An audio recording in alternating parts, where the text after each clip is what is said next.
मेरा प्रणाम स्वीकार कीजिए देवी सरस्वती। आइए देवी लक्ष्मी, आपके आगमन से ब्रह्मलोक धन्य हुआ। आपका स्वागत है, आसन ग्रहण कीजिए। धन्यवाद। धन्यवाद देवी सरस्वती।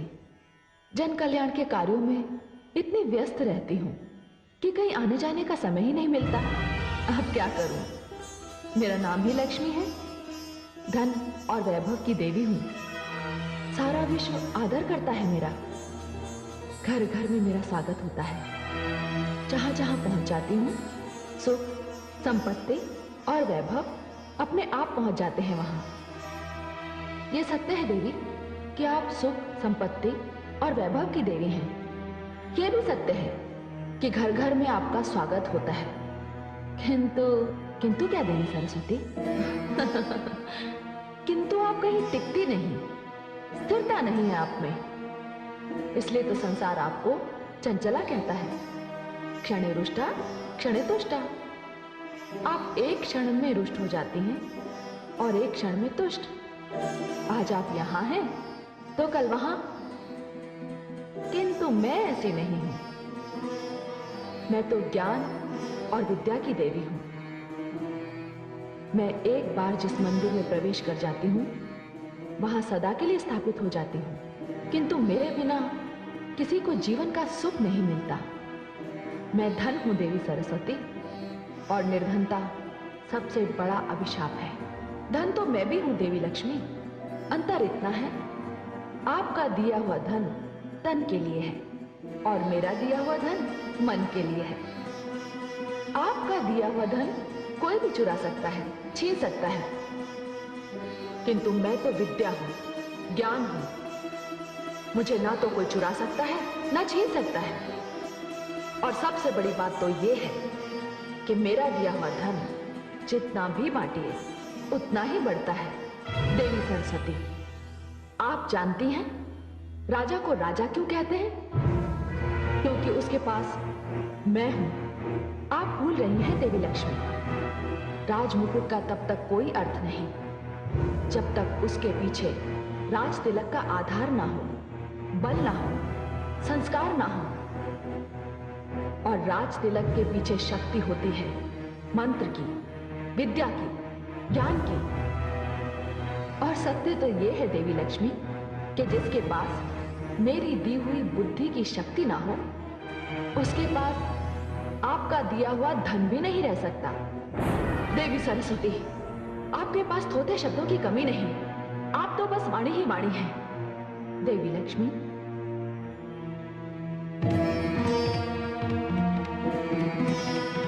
शब्द जब मंत्र बन जाता है तो उसमें दिव्यता आ जाती है। वाणी का जब विद्या से मेल होता है तब वो कंठ की शोभा बन जाती है और संसार उसे सुनने के लिए व्याकुल हो उठता है। वाणी अमृत है, वो सुगंध है जो होठों पर आकर वातावरण को धन्य कर देती है। देवी सरस्वती, सत्य तो ये है कि मेरे आने से उदास वातावरण आनंदमय हो जाता है। रोते हुए मुख हंसने लगते हैं। और वो बात तो आपने अवश्य सुनी होगी कि भूखे पेट भजन भी नहीं होता। देवी सरस्वती, आप कुछ भी कह लीजिए, मैं श्रेष्ठ हूं। देवी, ज्ञान और धन में यदि कोई श्रेष्ठ है तो वो है ज्ञान, क्योंकि ज्ञानी की पूजा तो राजा भी करता है। अतः श्रेष्ठ मैं हूं। आप श्रेष्ठ हैं या मैं, हम दोनों इस विवाद में ना पड़कर इसका निर्णय भगवान विष्णु पर छोड़ते हैं कि हम दोनों में कौन श्रेष्ठ है। मुझे स्वीकार है, तो चलिए।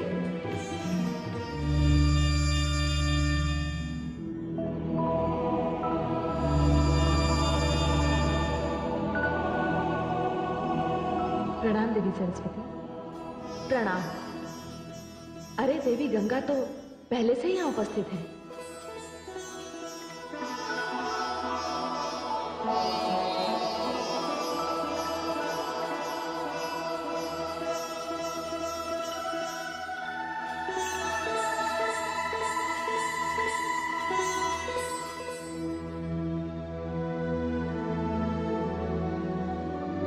हे देवी लक्ष्मी, आप मुझे स्वयं यहाँ लेकर आई हैं। आपने मुझे आसन तक ग्रहण करने को नहीं कहा।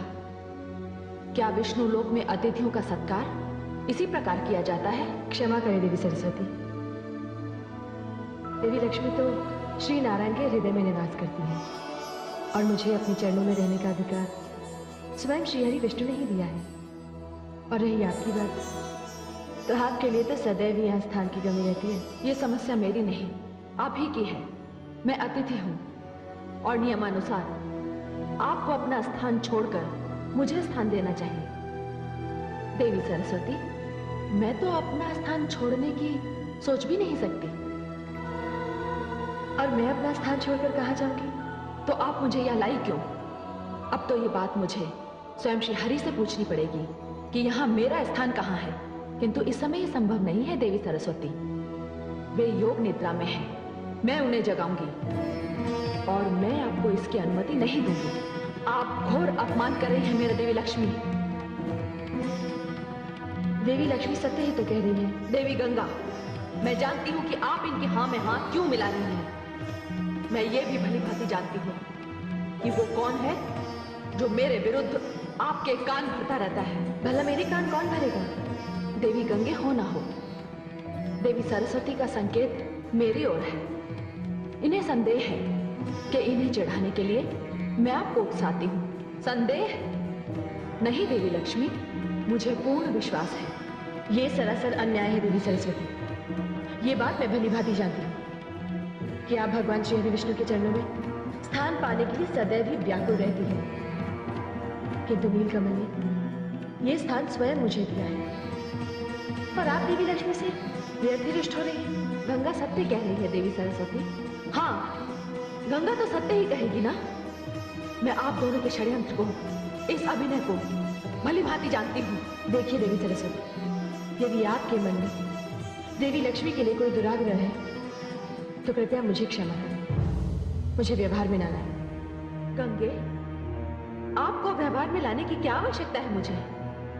मैं स्वयं इतनी सक्षम हूं कि अपने ज्ञान से, अपनी बुद्धि से, अपनी योग्यता से एक दिन श्री हरि के चरणों में ही नहीं, हृदय में स्थान प्राप्त कर लूंगी। नहीं देवी सरस्वती, नहीं, वो दिन कभी नहीं आएगा। उनके हृदय में मेरा निवास है और कोई कितना भी शक्तिशाली क्यों ना हो, मुझे श्री हरि के हृदय से कोई नहीं निकाल सकता। अच्छा, तो आप मुझे चुनौती दे रही है देवी लक्ष्मी। देखिए देवी सरस्वती, आपका विवाद देवी गंगा से आरंभ हुआ और अब आपने अपने क्रोध का लक्ष्य मुझे बना लिया। देवी, यदि आपको मुझसे ईर्ष्या है कि मैं ऐश्वर्य और वैभव की देवी हूं, तो इसमें मेरा कोई दोष नहीं। यह स्थान तो मुझे स्वयं आदि शक्ति परमेश्वरी ने दिया है।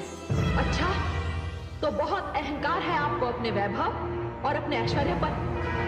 तो जाइए देवी लक्ष्मी, मैं आपको इस स्थान से अर्थात विष्णु लोक से दूर करती हूँ। देवी सरस्वती, जाइए, मैं आपको शाप देती हूँ।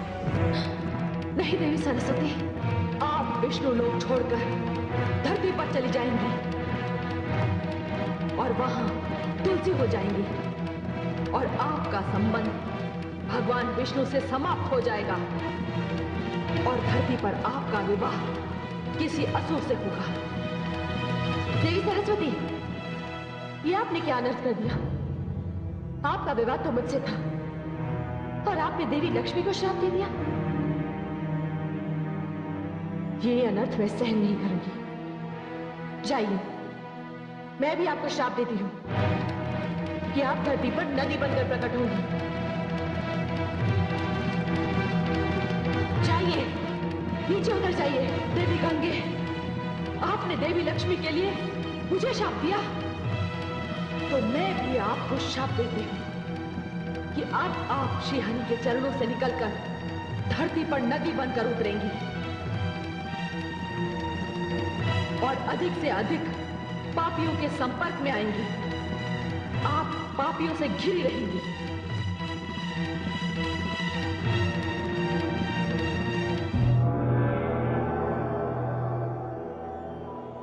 आदिशक्ति परमेश्वरी, ये क्या हो रहा है? आपकी रची हुई ये दो शक्तियां, देवी लक्ष्मी तथा देवी सरस्वती, आपस में लड़ रही हैं। क्यों? इसमें विचित्र क्या है? धन और बुद्धि में तो सदैव संघर्ष रहा है और सदैव रहेगा। यही तो होता आ रहा है। ऐश्वर्य कहता है उसके बिना सब व्यर्थ है। ज्ञान कहता है उसके बिना सब व्यर्थ है। श्रेष्ठता का ये युद्ध ना कभी रुका है और ना कभी रुकेगा। किंतु हे आदिशक्ति परमेश्वरी, इसका परिणाम क्या होगा? ये तीनों देवियां जाएंगी कहां? हे महाकाली, इसके लिए तो पृष्ठभूमि बहुत पहले से बन चुकी है। मैं आपका तात्पर्य नहीं समझी देवी परमेश्वरी, मैं तुम्हें समझाती हूं। वो देखो, वन में एक राजा कितनी कठिन तपस्या कर रहा है। इस राजा का नाम है धर्मध्वज।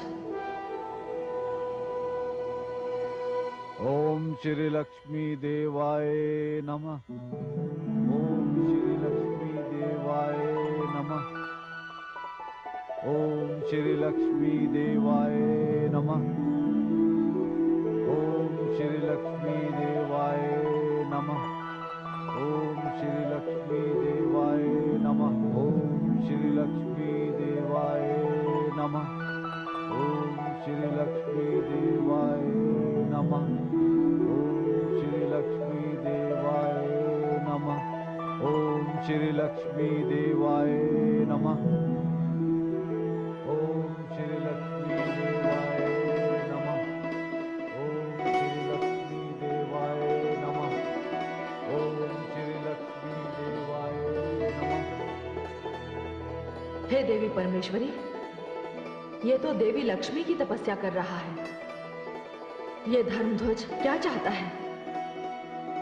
हे देवी, इसकी कोई संतान नहीं है और वो देवी लक्ष्मी को संतान रूप में प्राप्त करना चाहता है।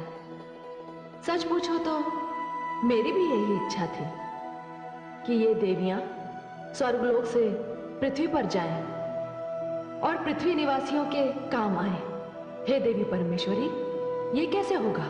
देवी लक्ष्मी पृथ्वी पर तुलसी बनकर जन्म लेंगी। देवी सरस्वती एक कल्याणकारी जलधारा के रूप में प्रकट होंगी और देवी गंगा को भागीरथ नाम का एक महान तपस्वी राजा धरती पर उतार कर ले जाएगा। हे देवी परमेश्वरी, यह सब आपकी इच्छा से हो रहा है। आपकी लीला अपरंपार है। मैं भी देखती हूं पृथ्वी पर उतर कर ये देवियां क्या करती हैं। किंतु इस समय तो देवी लक्ष्मी अपने शाप को लेकर बड़ी चिंतित हैं।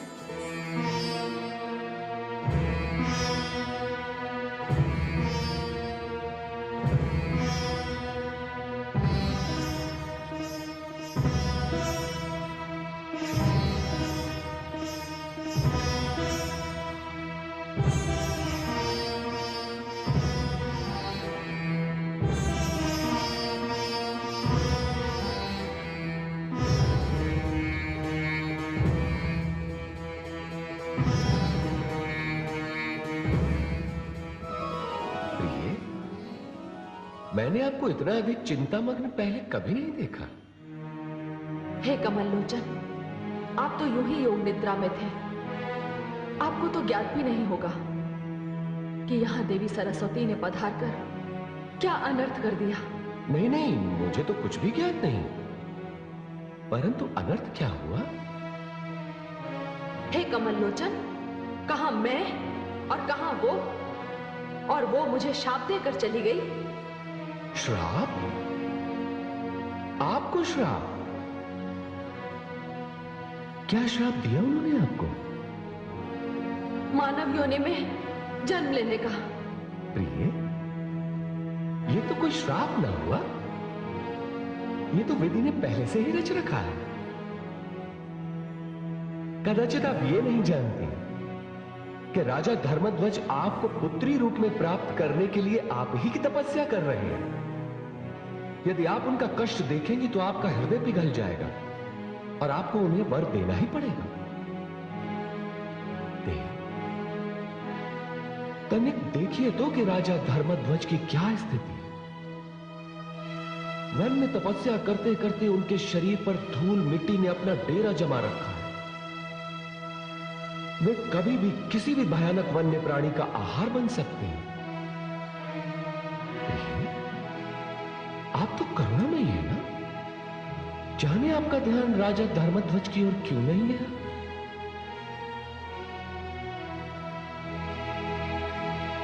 ओम श्री लक्ष्मी देवाय नमः। ओम श्री लक्ष्मी देवाय नमः। ओम श्री लक्ष्मी देवाय नमः। ओम श्री लक्ष्मी देवाय नमः। ओम श्री लक्ष्मी देवाय नमः। ओम श्री लक्ष्मी देवाय नमः।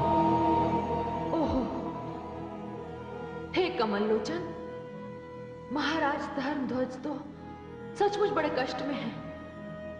उनकी ये दशा देखी नहीं जा रही है मुझसे। मैं तो इसी समय जाकर उन्हें वरदान दे दूं, किंतु मैं आपके इस किंतु को भली भांति समझता हूं देवी। आप इस संकोच में हैं कि पृथ्वी पर जाकर आप में सारे गुण मानव वाले आ जाएंगे। हाँ कमल लोचन, और मैं आपसे दूर हो जाऊंगी और सारी दैवी शक्तियां भी मुझसे छिन जाएंगी। ये बात तो है, किंतु मानव में एक विशेष गुण तो है कि वो अपनी तपस्या के द्वारा कुछ भी प्राप्त कर सकता है। ठीक उसी प्रकार जिस प्रकार राजा धर्मध्वज को आप पुत्री के रूप में उसकी तपस्या के द्वारा प्राप्त होगी। हाँ, ये सत्य है, किंतु हे कमल लोचन, आपको मुझे सहयोग देना होगा। संसार में मैं आपके बिना कैसे रह पाऊंगी? हे प्रिय, आपसे दूर तो मैं भी नहीं रह सकता।